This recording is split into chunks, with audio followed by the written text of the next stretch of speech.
The restlessness, peculiar to periods of transition, is a characteristic of the present age. Long accepted standards are being questioned and hitherto unchallenged rules of conduct submitted to searching criticism. History shows us that our present social system is only a phase in human development. We turn to a study of the past, confident that a clearer insight into the social standards and habits of life prevalent in past ages will aid us in a better estimation of the relative importance of those factors of change we find around us today. Monasticism during the 10 centuries, between Anno Domini 500 and 1500, exhibits phases of vital significance for the mental and moral growth of Western Europe. However much both the aims and the tone of life of the members of the different religious orders varied, monasticism generally favored tendencies which were among the most peaceful and progressive of the Middle Ages.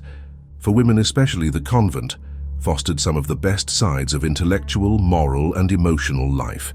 Besides this, it was for several centuries a determining factor in regard to women's economic status. The fact that these women appeared in a totally different light to their contemporaries is generally overlooked. That the monk and the nun enjoyed the esteem and regard of the general public throughout a term bordering on 1,000 years is frequently forgotten. Even at the time of the Reformation, when religious contentions were at their height, the nun who was expelled from her home appeared deserving of pity rather than of reproach to her more enlightened contemporaries.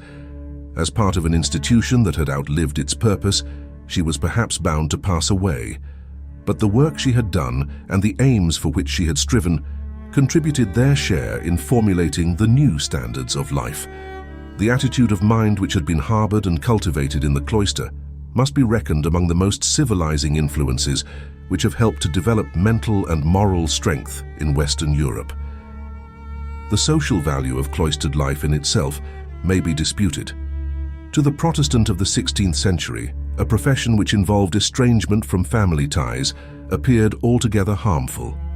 Moreover, monasteries and religious houses were bound up in the reformer's mind with the supremacy of Rome, from which he was striving hard to shake himself free. Wherever the breach with Rome was effected, the old settlements were dissolved and their inmates were thrust back into civic life.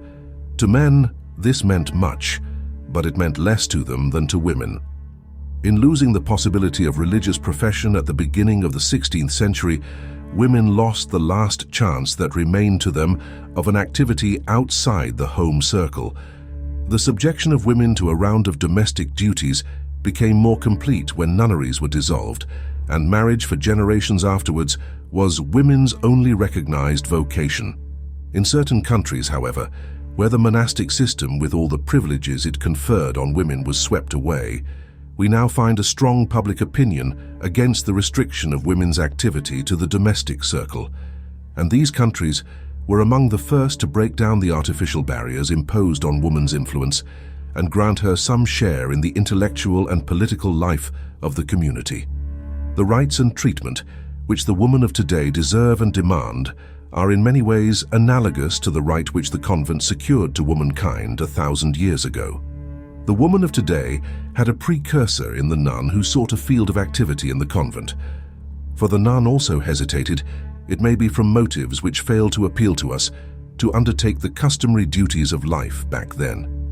This can hardly be attributed to weakness of character, for the nun chose a path in life which was neither smooth nor easy, and in this path she accomplished great things, many of which have still living value.